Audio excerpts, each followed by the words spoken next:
Mas por que eu escolhi o tema amamentação hoje? Porque nós estamos no mês dourado, que é o mês de incentivo à amamentação. E a amamentação é muito importante. Por isso que eu estou escolhendo este tema hoje. Deixa eu só arrumar esse microfone que eu estou com medo de a rádio não me ouvir. Mas vamos lá. Você me perguntou sobre o vínculo e esse processo do vínculo, né, Osmar? Uhum. Então vamos pensar no seguinte. O vínculo, quando a gente fala de um vínculo, o vínculo ele não é um interruptor, que a gente liga, eu estou vinculada, e eu desligo. Quando a gente cria um vínculo com alguém, tanto mãe, bebê, ou com qualquer outra pessoa, ou com o nosso bichinho de estimação, esse vínculo é uma construção gradual. Vamos imaginar como se a gente estivesse construindo uma casa, né? E a gente vai colocando tijolinho por tijolinho. Então é isso, o vínculo a gente vai construindo gradualmente. E o que a amamentação faz? A amamentação é um dos momentos mais poderosos dessa construção. Por quê? Porque ela envolve todos os sentidos. Quando o bebê está sendo amamentado, ele sente o cheiro da mãe, ele sente o calor do corpo da mãe, ele ouve os batimentos cardíacos do coração da mãe, que eram os mesmos que ele ouviu durante 9 meses. Então a gente está falando deste contato, né? E a mãe, né? Ela sente o peso do bebê, ela vê aqueles olhinhos buscando, por isso que também é muito importante quando a mãe está amamentando, ela olhar olho no olho do bebê e não ficar olhando no celular e olhar para o bebê. Até aí o celular está aparecendo. Até aí o celular está aparecendo, né? E ela também sente essa pele macia. E outra coisa que é importante, quando o bebê, lembra que a gente já falou que o bebê tem um bebê imaginário, quando a mãe são 9 meses que ela sabe que o bebê está aqui, ela sente o bebê, mas ela não vê o bebê, ela só vê o bebê hoje em dia no ultrassom, né? Então quando ela está amamentando, ela consegue realmente ver este bebê, né? Mas agora eu queria falar um segredinho, Osmar. Esse vínculo que a gente está falando, mãe e bebê, ele não ocorre assim instantaneamente, né? Algumas mães, algumas mulheres se apaixonam por esse bebê instantaneamente, assim que o bebê nasce. Outros, esse amor, ele vai sendo construído gradualmente, pelo convívio, mamada após mamada, olhar após olhar, e tá tudo bem, né? Porque não existe um jeito certo de criar este amor. Não existe um termômetro, né? Não existe um cronômetro que o amor materno nasceu, já cresceu. Não, é algo que ele vai sendo construído naturalmente. E isso causa muita ansiedade, Osmar. Voltando para os nossos programas de ansiedade, por quê? Porque a gente tem essa romantização. Bebê nasceu, eu já vou amar instantaneamente. E nem sempre é assim. Tem mães que não, que esse amor precisa ser construído. E por que eu escolhi esse tema, que é amamentar com o corpo, com a mente e o coração? Porque quando a gente limpa os mitos, que infelizmente tem muitos mitos ainda na nossa sociedade, a gente está falando, o corpo abraça e nutre com confiança, né? A mente, ela compreende que esse processo é um processo de aprendizado e o coração, ele se abre para receber o amor, para dar o amor sem pressão no tempo de cada pessoa. E isso é muito importante, a gente simplesmente respeitar o tempo de cada um. E isso para tudo na vida, viu, Osmar? Construção do vínculo. Quais são os principais mitos sobre a amamentação que ainda escutamos hoje em dia? Osmar, são muitos mitos, infelizmente. E o que acontece? O pior que esses mitos, eles atacam exatamente esses 3 pilares que eu mencionei, que é corpo, mente e coração. E prejudica os laços, a construção desses primeiros laços de mãe e bebê. Eu acho que o primeiro mito, que é o mais cruel, é amamentar é instintivo. Por que é cruel? Porque coloca uma pressão enorme nessa mãe. A verdade é que amamentar é um processo de aprendizado mútuo. O bebê nunca amamentou, a mãe nunca amamentou, e se já está no segundo ou no terceiro filho, cada filho e cada momento é diferente. Então, como é que ele pode ser instintivo? Né? É um aprendizado, é como uma dança. Sabe quando a gente aprende a dançar com um parceiro que vai, no começo, vai pisando no pé e depois não? Então, é assim, é um aprendizado, é passo a passo. Um outro mito muito comum é o leite é fraco e não sustenta o bebê. Gente, não existe leite materno fraco. Cada mãe produz o leite perfeito para o seu bebê. É como se o corpo dessa mulher ela fizesse uma receita personalizada para esse bebê. Então, ela prepara... Não falta e não sobra, né? Quantia falta certa. e não sobra. O terceiro, mais um mito, que dor ao amamentar é normal. No começo, é incômodo. Eu lembro que quando estava grávida, uma amiga minha virou para mim e falou assim: Ana, quando você estiver aumentando no começo, você vai sentir dor. Porque o bico racha, porque é uma coisa nova, né? Você saiu agora da maternidade, principalmente nos primeiros dias, né? Então, assim, esse desconforto é natural. Mas, quando é uma dor intensa, né? Quando é uma dor que não é normal e essa dor atrapalha a descida do leite, atrapalha a construção desse vínculo, sim, é importante buscar uma ajuda. É importante que essa mulher busque, faça uma investigação. Hoje em dia nós temos as consultoras de amamentação que ajudam muito, né? Aqui na cidade nós temos os agentes de saúde que podem estar orientando, que também podem estar ajudando. E eu acredito que o mito mais doloroso de todos é o seguinte: a mãe que não amamenta o filho não é uma boa mãe, não ama o seu filho. Gente, isso quebra o coração. Porque o amor materno, ele não se mede pela amamentação.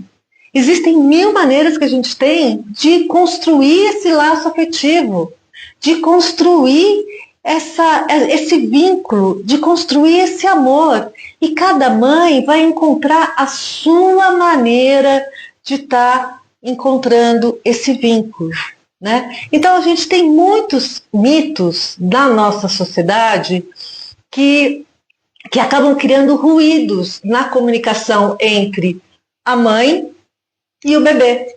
E é como se fosse na rádio, Osmar. Quando você está pondo o som aqui na rádio e vem uma interferência que atrapalha a música, é um ruído.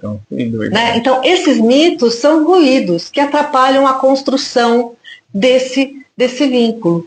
Né? E quando a gente limpa esses ruídos, quando a gente começa a ter consciência de que são mitos, quando eu começo a falar que eu tenho medo, que eu sinto algo, ok, a gente destrói esse ruído e esse vínculo esses laços começam a fluir mais naturalmente. Sabemos que a amamentação pode despertar sentimentos muito intensos nas mães. Como você orienta as mães a lidarem com essa montanha-russa emocional? Gostei do nome, hein? Muito legal, porque é uma montanha-russa emocional. Depois que eu engravidei, eu falei assim, gente, a gravidez é uma TPM de 9 meses. Nossa. Porque é uma montanha-russa emocional. A gente não tem esse controle, né, das emoções, porque são os nossos hormônios. Então é exatamente isso que acontece logo após o bebê nascer. Lembra que alguns programas atrás eu falei do Baby Blues?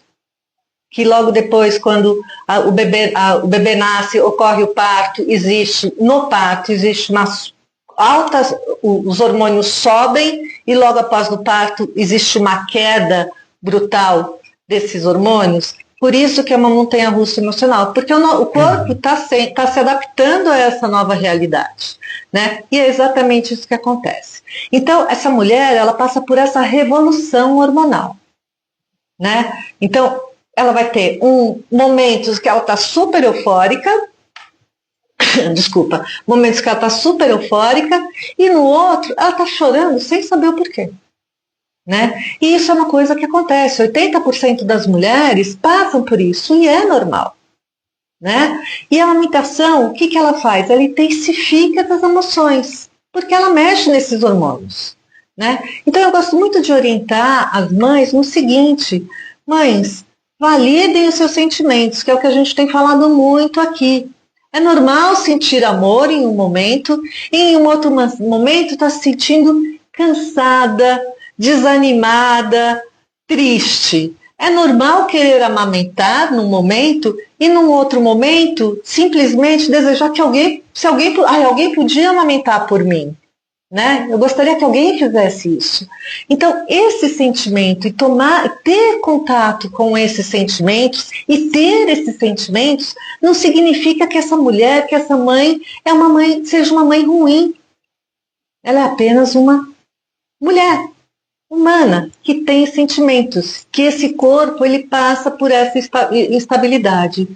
Mas mais uma vez eu vou falar, como eu falo, acho que em todos os programas, Osmar, se esses sentimentos persistirem por mais ou 2 semanas ou se tornarem muito intensos, procurem ajuda profissional. Não tenham vergonha. Compartilhem, acendeu falem. O sinal de alerta, corre, né? Corre. As mães, Ana, podem fortalecer a autoconfiança para lidar com essas pressões. Eu gosto muito disso, eu trabalho muito com isso na clínica, Osmar, né? Eu gosto muito, eu chamo de mantras positivos ou pensamentos positivos, né? Então, quando a gente manda uma mensagem para o nosso cérebro, para o nosso corpo, por exemplo, eu não consigo fazer tal coisa, e se eu vou repetindo isso, eu não consigo fazer tal coisa, eu não consigo, o que acontece com o cérebro e com o corpo? Vamos lá, Osmar? Entendi. O que é a pergunta? Você não está prestando atenção em mim, né, Osmar? Olha... Estava aqui na parte técnica. Está na parte técnica. Tudo bem, Osmar, vai, eu vou te perdoar dessa vez. Aprendi uns termos novos hoje, achei muito legal. Mas vamos lá. Quando você fica repetindo uma frase, eu não consigo, eu não consigo, eu não consigo, o que acontece com os seus corpos? A lei de Murphy, né? Acontece, não? Não, seu corpo acredita que você não consegue. Ah, verdade. É igual o frio, né? Psicológico também. Você põe uma coberta desse calor. Mas vamos lá. Mas então, o psicológico abraça essa... Não é o psicológico, é o físico. Ah, é? Então se eu tô cansado, eu vou ficar cansado. Não, tem o cansaço físico, e o mental, mas vamos pensar, eu não consigo. Faz uma trilha. Estou fazendo uma trilha no meio do mato e eu tenho que atravessar uma pirambela. Pirambeira. Ó, eu e as minhas... Só se São Paulo é Pirambela. Não, é Pirambeira. Então eu tenho que atravessar aquele barranquinho. Aí eu falo, gente, eu não consigo. Eu vou conseguir atravessar? Tem outro termo, barroca. Isso não conhecia. A gente fala barroca. Ixi, então hoje a gente está... Caiu na barroca. Então, eu vou conseguir atravessar? Eu não vou conseguir atravessar, porque eu vou ter medo. Entendi. Então, quando eu fico, eu não consigo, o meu corpo, o meu cérebro acredita que eu não consigo fazer tal coisa. Então, eu gosto muito de ensinar esses mantras, vamos pôr entre aspas, positivos, né? Que são frases que as mulheres podem repetir para si mesmas. Então, por exemplo, meu corpo sabe exatamente o que ele precisa fazer para essa amamentação fluir. Agora, se eu fico, nossa, eu tenho pouco leite, vai diminuindo o leite. Né? Essa mãe, ela pode virar para o seu bebê em várias situações e falar, olha, nós estamos aprendendo juntas ou juntos. É um aprendizado, a gente está construindo tudo isso. Né? Outra, criar uma rede de apoio. De novo, eu vou falar da importância da rede de apoio, Osmar. É importante ter uma rede de apoio sólida. Verdade. Né? Pessoas que realmente apoiam e que não dão palpites. E nos primeiros dias de nascimento, Ana, o que as mães devem esperar? Primeira coisa, né? São dias de adaptação mútua, tanto para o bebê quanto para a mãe. O bebê saiu daquele quentinho, gostosinho, dentro da barriga da mãe, né? E vai vir por um mundo onde tem uma luz enorme, tem outras temperaturas, tem sons muito, né? Diferentes, intensos, pessoas mexendo, não mexendo, então ocorre tudo isso. Então, eu gosto muito de falar assim, que essas primeiras semanas é muito importante essa mulher ter uma rede de apoio. Que seja, quando a gente fala rede de apoio, gente, que seja ter alguém que possa cozinhar para ela, lavar as roupinhas do bebê, entendeu? Que possa dar banho no bebê para ela poder descansar, né? É importante essa rede de apoio. Então, logo que essa mãe, que esse bebê nasce, é importantíssimo, na primeira hora que esse bebê nasceu, ele já receber a primeira mamada, né? E qual é o primeiro leite? É o colostro, né? Que é como se fosse um choquezinho de imunidade para o bebê. Esse colostro não é o leite, ele é amarelinho, ele é grossinho e ele vem já com algumas substâncias muito importantes, né? Então, nas primeiras semanas, é normal o bebê amamentar de 8 a 12 vezes por dia. Então, eu oriento muito, ou seja, gente, amamentar de 8 a 12 vezes por dia é bastante coisa. Essa mulher fica muito cansada. Então, mães, descansem quando esse bebê descansar. Aceitam e peçam ajuda para outras pessoas para te ajudar em outras tarefas. Porque a única responsabilidade hoje que essa mãe tem é cuidar do seu bebê e é cuidar de si mesma. Pelo que eu entendi aqui, durante esse processo aí de nascimento do bebê e a parte da amamentação, ela teve um problema, apedramento do leite, né, que fala. E nesse período ela não pôde amamentar, e depois teve um período também que ela, enfim, teve que usar o leite materno, não sei como é que fala, né, um banco, né, de leite banco materno. De leite. Isso altera essa identidade com a mãe e com o filho? Não. E hoje em dia a gente tem vários mecanismos até. Tem mulheres, por exemplo, que... Tem um banco de leite, né? Tem um banco de leite. Em maio é o dia... foi até numa palestra em Lisboa, em maio. Pouco humilde. Oi? Pouco humilde. Eu fui visitar minha filha. Aí eu aproveitei e fui lá. Que era o Dia Internacional do Leite, do Banco de Leite. Existem trabalhos maravilhosos, Osmar, sobre doação de leite materno. E é muito importante a gente incentivar a doação de leite materno. Assim como tem muitas mães que precisam trabalhar, existem as bombinhas.